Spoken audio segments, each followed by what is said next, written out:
The anime begins with a large glowing circle in a forest. The glowing circle seems to be the dividing portal between the human and demon worlds. The existence of the portal indicates that the gate will soon open. Standing in front of the portal, a woman named Ting looks worried about this phenomenon. She then told the figure behind the portal to leave immediately. Behind Ting stood a woman who was younger than her named Yuan Mei, who trying to calm Ting's worries. Besides Yuan Mei and Ting, there was also a young man named Wenren. In contrast to Ting, who was very worried, Wenren looked calm and confident standing in front of the portal. Ting, Yuan Mei and Wenren were the guardians of the fire element. A moment later, the portal opened. A large creature appeared behind the portal and stepped closer to them. Apparently, the creature is a sacred animal and Wenren wants to take the suit from his body. The sacred beast refused to give it away until a fight between them was inevitable. Jun Pi Jiao, who is the master of the water element, suddenly appears when Wenren looks desperate for his battle. It turns out Jun Pi Jiao is the older brother of Yuan Mei. Along with the presence of Jun Pi Jiao, there are also the rulers of other elements, namely Ziyu, a man who is a guardian of the water element who can freeze things with ice, Tu Xing, who is a woman who guards the earth element, Mu Xing, a female guardian of the wood element, and Jin King, the male guardian of the metal element. They all helped Wenren to fight the creature. Their arrival to assist Wenren slightly relieved Ting's previously anxious feelings. But the creature had such extraordinary power that Wenren was still cornered by his attacks. Soon after, the monster's figure turned into a giant demon beast. The great demon suddenly kidnapped Ting and Yuan Mei.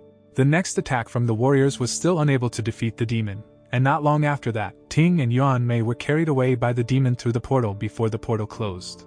The scene then switches to a young woman named Xiaoan running with a basket filled with something on her back down the road to a house. Apparently, she brought the medicinal plants she had taken from the mountains near her house. Not far from there is a building that seems to be a place for concocting medicine.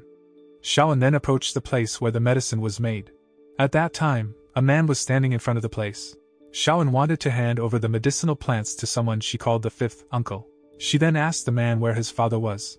The man replied that his father was inside and had just finished handling some people. Quickly, he headed for the room. However, his father was walking toward him, too, and a collision was unavoidable.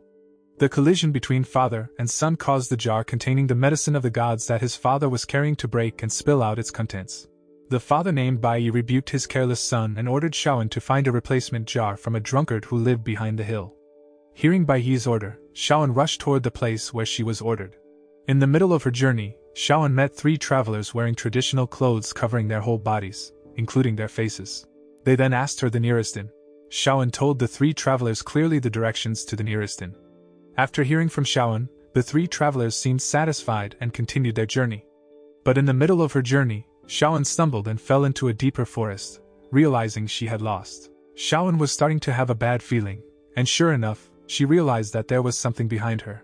It was a stone stele inscribed with Shinin Wushan, which had an inexplicable, mysterious aura. While focusing on the stone, a duck accidentally touched her arm and startled her. Her surprising response continued by kicking the duck, so it flew far away. Xiaoan did not expect her reflex response and decided to chase after the duck to apologize. In her pursuit, Xiaoan suddenly found herself at a lake in the middle of the forest. Unexpectedly, she found a man bathing in the lake without a single cloth on his body. Xiaoan was shocked by what she witnessed, and the young man was no less shocked. The young man turned out to be Wenren Xian.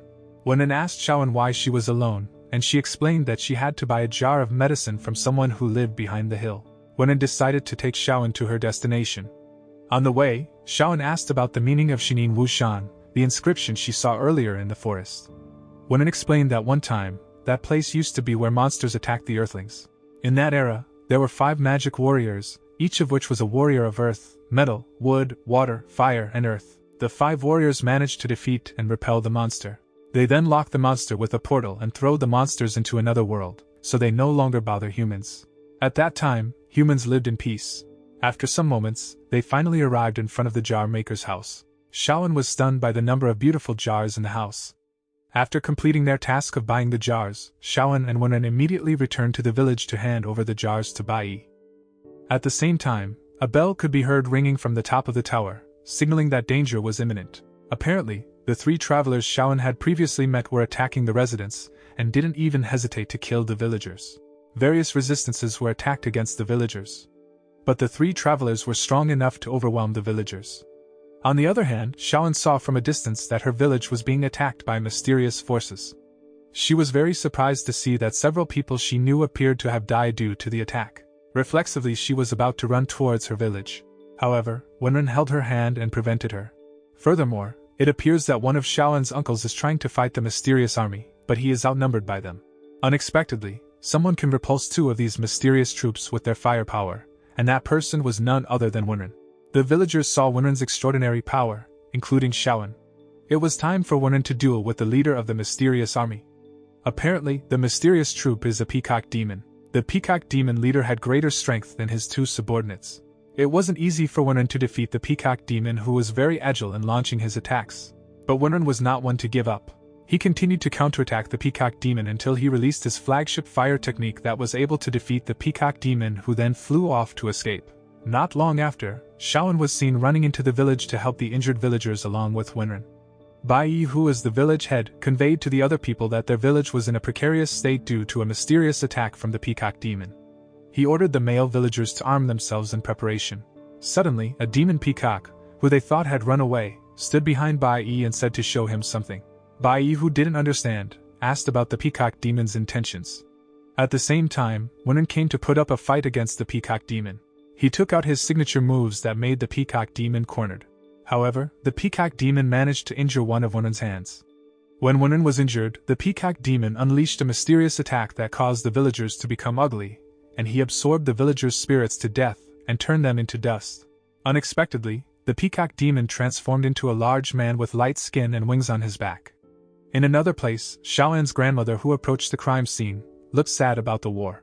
Then the peacock demon, who had become a man, approached Xiaoan's grandmother and asked where the holy place in the village was. She then told him about the sacred place, and the peacock demon rushed over to it. Behind him, Wenren, who was following the peacock demon, silently and suddenly launched his attack. But it turns out that currently, Wenren's strength is still not enough to be able to defeat the peacock demon.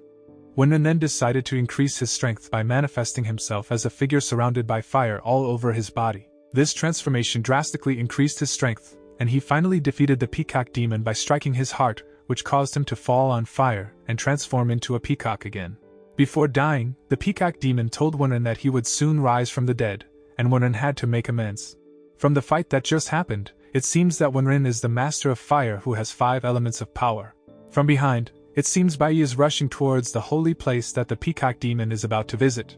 At the same time, Wenren was currently in the sacred place. He saw that a sacred animal was being caged and bound inside the sacred place. Wenren, who saw this, seemed very angry and freed the sacred beast.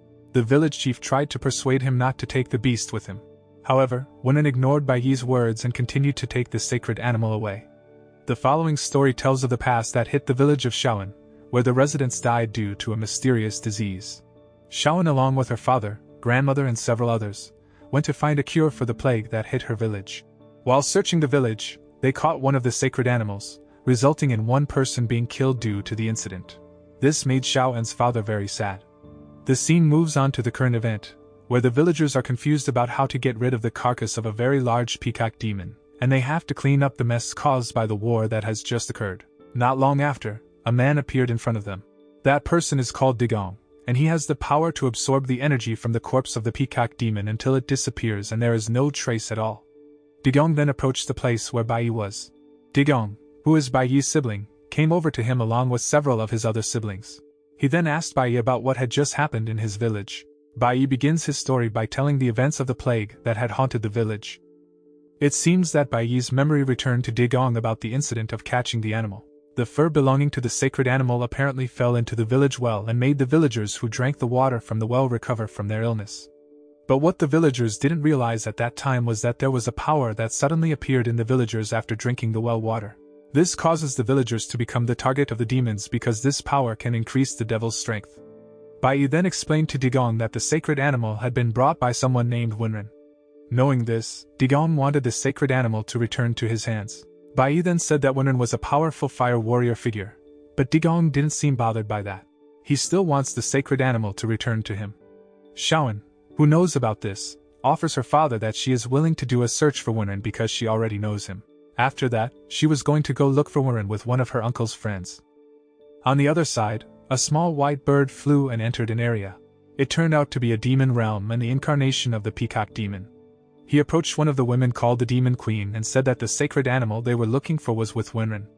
The Demon Queen, who knows this, then orders her troops to arrest the sacred animal because of her mission to rule the world. It seems that the Demon Queen is activating the power and the gate to the human world to be able to bring out the demon troops.